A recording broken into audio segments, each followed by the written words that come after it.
In today's video, we're going to be going over some things in GTA 5 Online that don't make any sense. I've made a couple of these videos in the past, and the reason why I'm making another one is because I keep coming across more and more things in this game that literally make no sense. So I hope you guys enjoyed the video. Be sure to drop a like, subscribe if you're new, and let's get into it. First, let's talk about vehicle classes. They're stupid, and they don't make sense. The Sultan RS, why is this a supercar? If you take a look at the stats, the Sultan RS compared to all the other supercars in the game has the 5th worst acceleration and the 10th worst handling out of all the supercars. And if you were to put this into the sports category, it would actually be somewhat of an average sports car. It wouldn't be the best, but it would still be average. I really don't understand why this is a supercar just because we upgraded it at Benny's, but if you do it to certain other cars, they're still classified as sports cars, so I don't know what's so special about the Sultan RS. And what about this thing? Yes, this SUV is somehow a sports car. Yeah, I mean, it does look kind of sporty, but like, it's clearly an SUV, and I have no idea why it's a sports car. Comparing it to all of the other sports cars in the game, it has the 3rd worst acceleration and the 3rd worst handling. It's terrible. I don't know why it's classified as a sports car when it's clearly supposed to be an SUV and in the SUV class. Here's another one that doesn't make that much sense. The Shafter V12 is a sports car, but then the armored version of it is a sedan, which doesn't make all that much sense to me. And then you take a look at the Paragon R, it's a sports car, and then the Paragon R Armored is also a sports car. So why is the Shafter V12 in the sports category and the Shafter V12 Armored in the sedans category if literally the only difference is the armor? It doesn't really make that much sense. Like, this is where it gets really confusing. The Shafter V12 is in the sports category, but the regular Shafter is in the sedans category. But then the Shafter V12 Armored is also in the sedans category, even though it's the exact same trim as the V12 version, but it has armor. But then the Paragon R and the armored version of the Paragon are both sports cars. Like, this car just confuses me so much, and it shouldn't even be a sports car. It doesn't perform like one. The stats of it aren't even average. They're pretty well below average. It just doesn't make that much sense. This doesn't make any sense to me why the Schwarzer is in the sports category, but all of the cars that you're going to see behind it are in the coupes category. Even though the Schwarzer is a coupe, why is it in the sports category? It's in the top 10 worst performing sports cars in the game. So why is it a sports car but all of these other cars aren't? It just doesn't make that much sense. Is it because it has that V12 engine? Well, then in that case, then shouldn't all of the gigantic trucks we have in the game be sports cars or supercars because they have a V24 supercharged engine? Just doesn't make that much sense to me. Here's another great one, the Centennial Classic. For some reason, it's in the sports cars category. But there's also a category for sports classics.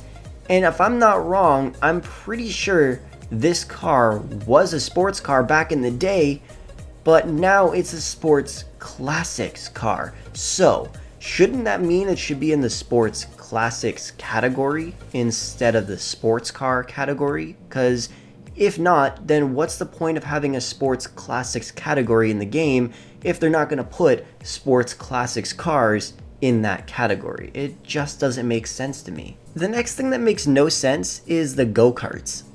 Like, why? Just why? Why can't we use these in races? It does not make any sense to me. The whole purpose of a go-kart is to race it. That would be like adding the F1 cars and not adding the open wheel races. There's just really no purpose for them of being in the game.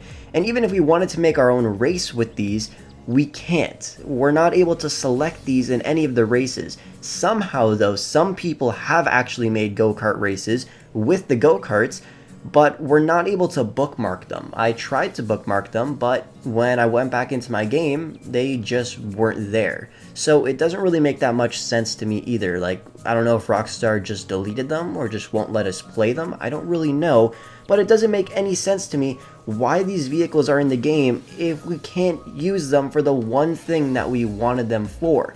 Go-kart races. Like, I bookmarked a Mario Kart go-kart track, and I can't even use the go-kart on that track. It just doesn't make any sense to me. Why are they in the game if we can't use them in a race? The next thing that doesn't really make that much sense to me is why we haven't received the Sapphire Panther statue yet.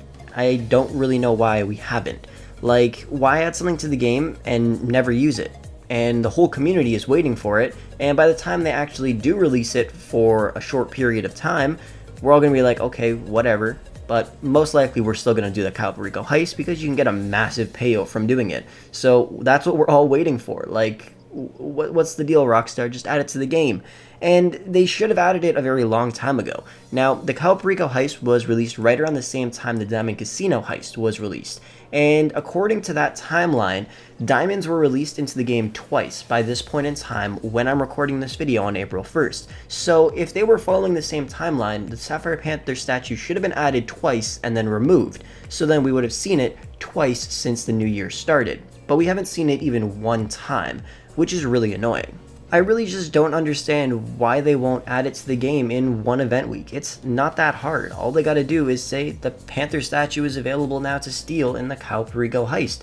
Go make some money, because all we want to do is make a ton of money in GTA, and all they have to do is release it for 1 week and make everybody happy. Everybody would be screaming. They would be so happy, and they'd be grinding the game out, and a lot more people would start playing the game again for that week. So I don't know what Rockstar is waiting for, and honestly, the way it's going, I feel like they're going to add this as their DLC for the year, because as you know, Expanded and Enhanced is supposed to be coming out later in 2021. So since they haven't released it yet, they're going to do this as their mid-season type of update, or their mid-year update where the Panther statue is available for like a week or two, then they remove it, and then nothing else happens until like September, and that's when Expanded and Enhanced is released. Honestly, I could see that happening, because right now, we haven't received any kind of information for DLC updates or anything like that, or even anything about Expanded and Enhanced. I don't even know. I just think it's really stupid, and it doesn't make any sense for why they haven't added it into the game, even though we've been asking for it for months, and they just won't turn on the tunable so then we could steal it from the heist finale. It just doesn't make any sense to me. This next one I find really strange. You could actually survive a bullet to the head. Not just a normal bullet, but an explosive bullet. In Mythbusters episode 1, if you guys want to check it out, the link is down below in the description. I was doing a test and seeing if you could survive a bullet to the head, and you can. But what doesn't make sense is you could survive a heavy sniper explosive round to the head and not die. How does that make any sense at all? The heavy sniper explosive bullets are explosive. You could see a pretty decent explosion when you hit the person with the bullet anywhere on their body, and you would just think, if an explosion goes off inside of your body, a combustion explosion, literal fire, shrapnel is flying around, you would expect that you would get blown to pieces, right? But for some reason you just get knocked onto the ground and you could still survive another bullet. Or you could just go about your day and continue to walk around.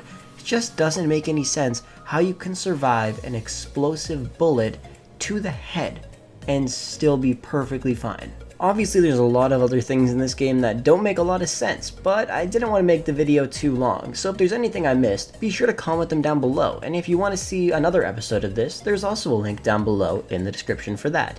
But anyways, thank you guys so much for watching the video, I hope you enjoyed it, and I will catch you guys in the next one.